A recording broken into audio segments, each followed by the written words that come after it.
เนาะโอ้เอามีดน่ากินนะเจ้าคือโรคได้ทั้งแขงทั้งขาขักแค่ไหนอันเถื่อก่อนพี่น้องเห็ดพวกง่ายพี่น้องต้องการมันคือขักแทนหาช่องมันก่อนขอดมันก่อนใส่บังดูแล้วของอยู่ของกินเนาะงาของปลาว้อนอาหารธรรมชาติมันขักไปพี่น้องนะหนอข้าวงามอยู่ดีพี่น้องแต่ซิออนครับแล้วพามีเป็นผู้ชับพี่น้องโดยกับสบายดีและสวัสดีเด้อพ่อแม่พี่น้องเบิดสุขสุคนพอดีพี่น้องเขามาป่าหากระป๋อนหัวเขามานี่พ่อแล้วพี่น้องเอ้ยว่าสิมาส่องเบิ่งกระเป๋าพามีอุ้ยลกเลยผู้ไปพี่น้องไปเบิ่งน้ำกันป้าเปิดกล้องน้ำกับประทานลกเลยพี่น้องเลยไว้ได้เจลเลยพี่น้องนี่พี่น้องโอ้เอามีดน่ากินนะเจ้าคือโรคได้ทั้งแขงทั้งขาขักแค่ไหนอันเถื่อก่อนพี่น้องเห็ดพวกง่ายพี่น้องต้องการมันคือขักแทนหาช่องมันก่อนขอดมันก่อนขอดเลยเอาตัวนี้พี่เอาตัวนี้เห็นยังไงเอียดใช่บ่นเก่าบ่นที่ลาตีเอาเถื่อโกนอะไรนี่นะเห็ดพวงใกล้ๆกับเพื่อนไม่ธรรมะพี่น้องช่องมันก็มองมือทางในเนี่ยเด้อพอมีนี่จะเขาว่าเห็ดอันพวกไก่น้อยเถื่อโกนลาตีเอาในนี่แหละ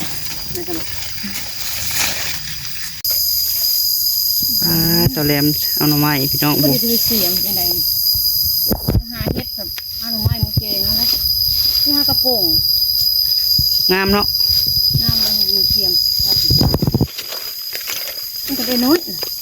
แล้วก็ยามันมีดเห็นตรงนั้นนานะคมไม้เนื้อแรมเบิ่งทุกขางนะบ่มีบ่พอมีก็ได้ช่องหน่อพี่น้องหน่อไม้ให้ชิมเมื่อแกงเทียงสิได้เบิ่งของแรมน้อยเด้อใส่เบิ่งดูแรมของอยู่ของกินเนาะงาของปลาว้อนอาหารธรรมชาติมันขัดไปพี่น้องนะหนอข้าวงามอยู่ดีพี่น้องเขามาชมเห็ดขมพี่น้องเลยมันบริสุทธิ์เสียงมากเลยมือนะคนเขาบ้านเขาตั้งพากันเขามาชอบมึงเห็ดขมพี่น้องได้เห็ดปวก3-4 ดอกอวบจะเฮาเนาะอันนี้ตัวจะได้นะนี่ตะก้านใหญ่ๆหน่อไม้พี่น้องหักก็เริ่มทิ้งได้ตอนนั้นเนาะจัก4-5 ดอกนี่3 ดอกเนาะหาเลาะเบิ่งเห็ดขมผัดไม่พอเห็ดปวกเห็ดขมมาท่านออกแถวนี้พี่น้องเลยยัดเป็นมืออื่นเพื่อยันมืออื่นมือคือก็เลยพากันขับมาหาหน่อไม้เบิ่งแล้วเขามีก่อนนี่นะย่างเลยมันเขาไปชมมันก็ทางนะพวกชมมันดูเคยมาเอาแต่ละปีอยู่ได้ก่อนหน่อไม้ไผ่บ้านแต่ต้องออกต้นหน่อใหญ่ก่อนคอยจังเห็นมันคอยบริมีเสียมคอยขึ้นเอาแต่ละปีเทิงแนงวันเทิงนั้นวันคอยขึ้นเทิงบ่เห็นทำบ่มีทำก่อนไม้มันเท่าเลยงานไปหาโลเบิ่งก่อนมาสังไข่ก่อนพี่น้องไอ้บ้านนี้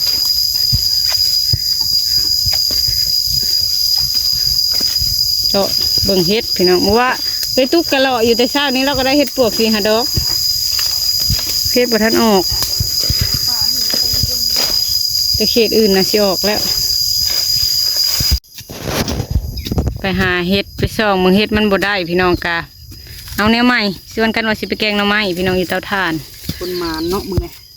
มาหาหน่อไม้แถวนี้แหละว้าพี่น้องนี่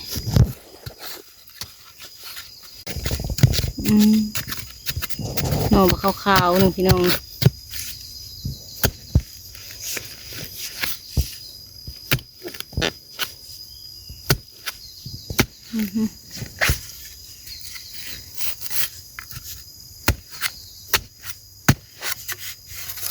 แต่ซิออนครับ แล้วเขามีเป็นผู้ซับพี่น้องคนหมานพี่น้อง พูดแล้วก็ขมบัด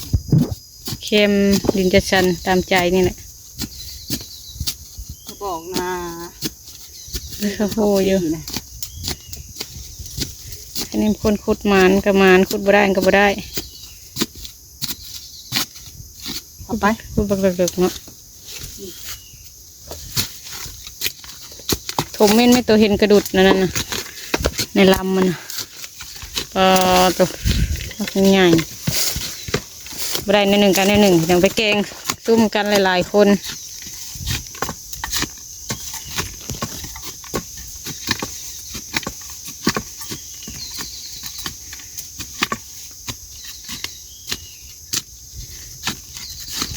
อ๋อตัวเอ๊ะมันขุดลำใหม่นี่ก็อันนี้ก็กำลังป่งแต่บริถมมันก็ขี้ไล่เดี๋ยวนี้ป่งอยู่ของบงาม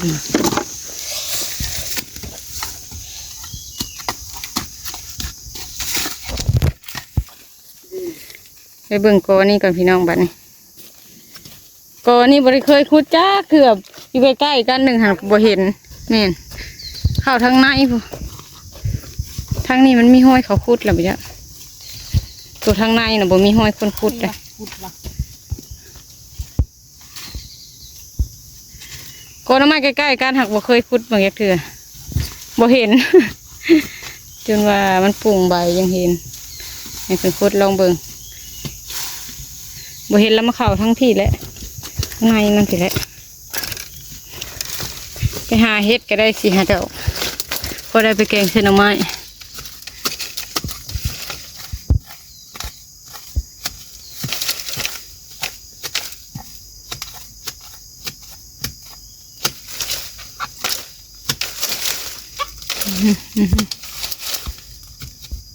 กองก็อยากมัวนี่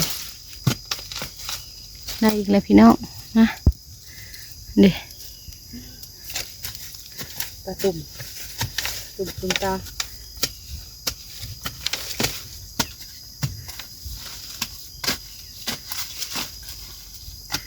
เมื่อตัวกองก็ได้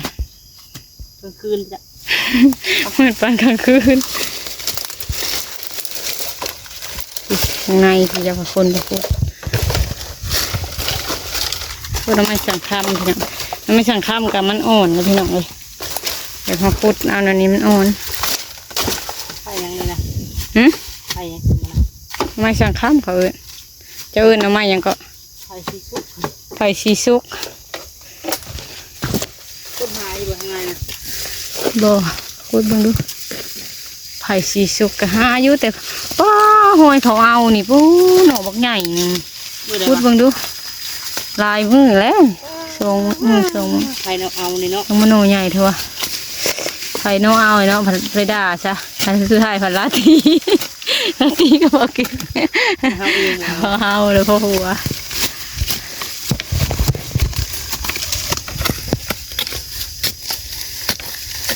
พี่โดนน้ำไม้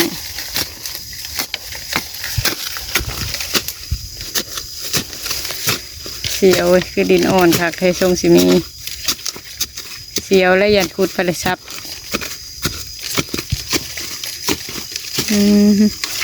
อ่อนค่ะขุดอ้อมมาแล้วนะ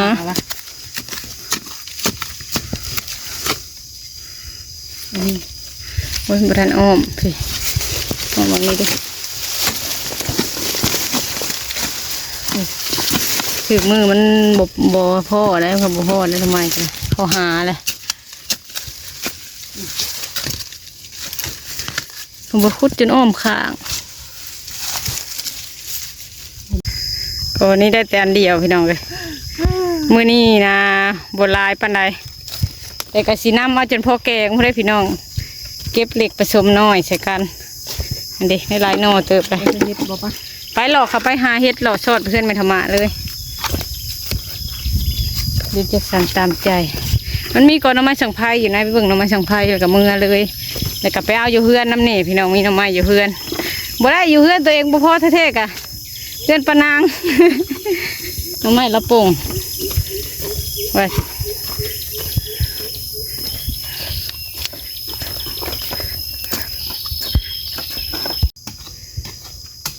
ขุดเบิ่งอีกว่าน้องไม่ไปบ้านพี่น้องเอาเบิดกูอันมื้อนี้ฝนตกใหม่พี่น้องเฮ็ดกับบ่ทันเกิดบ่เฮ็ดบ่ทันปลูกขุดเบิ่งน้องไม่ไปบ้านเอาได้ขาวโน่น้อยแต่มันขาวน้องไม้นั่งอยู่เถิน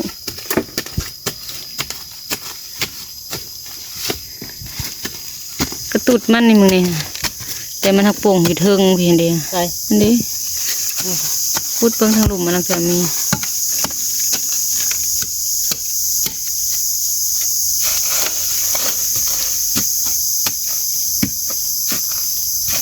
อยากครับ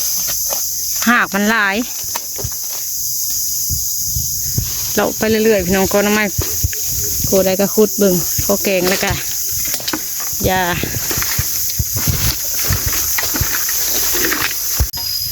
ป้า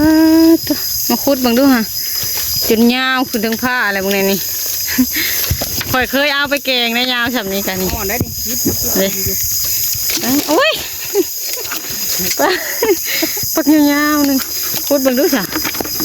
ขุดในหลุมมันนี่แหละตอนี่พี่ตอมันโป่งใหม่นี่บกจนยาวก็ไม่สังไพ่ทางนะ เอาไปให้ทุกเสียงแต่คนนี้ก็ได้ ซับจุก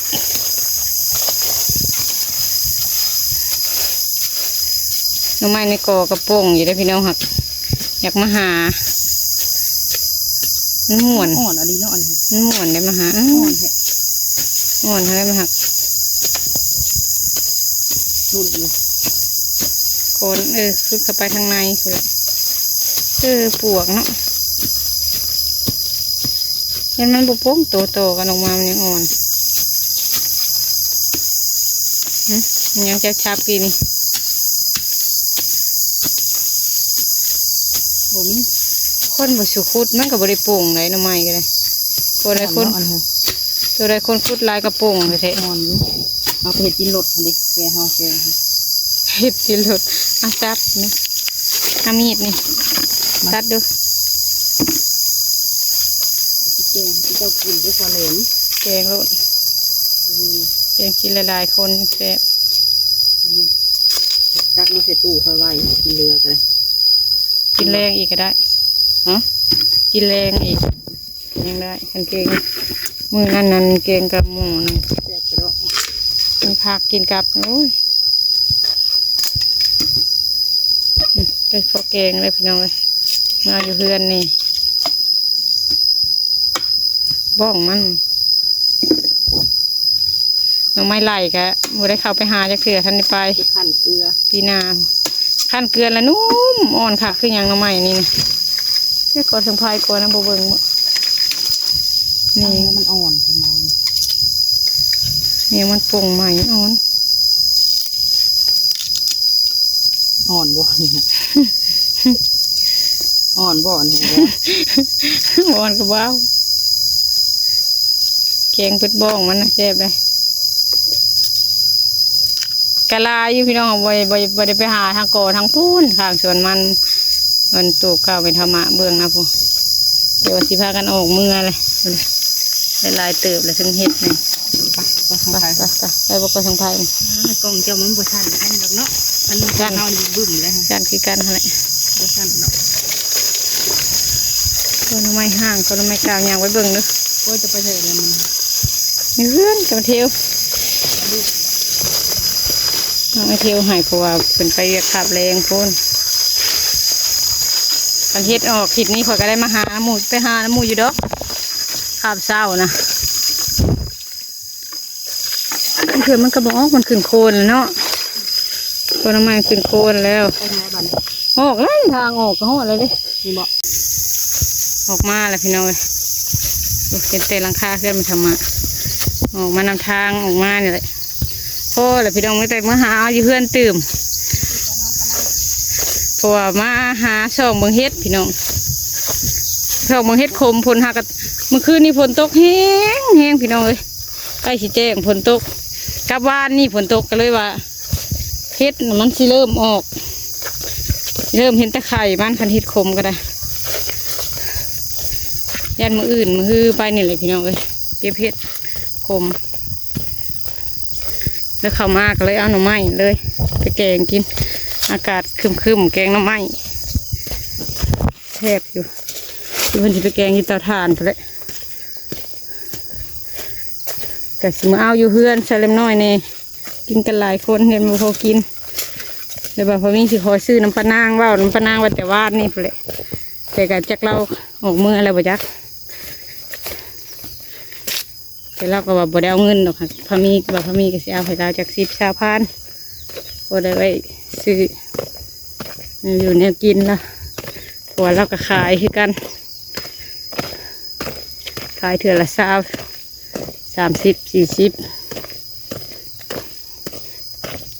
ของเราหลายโก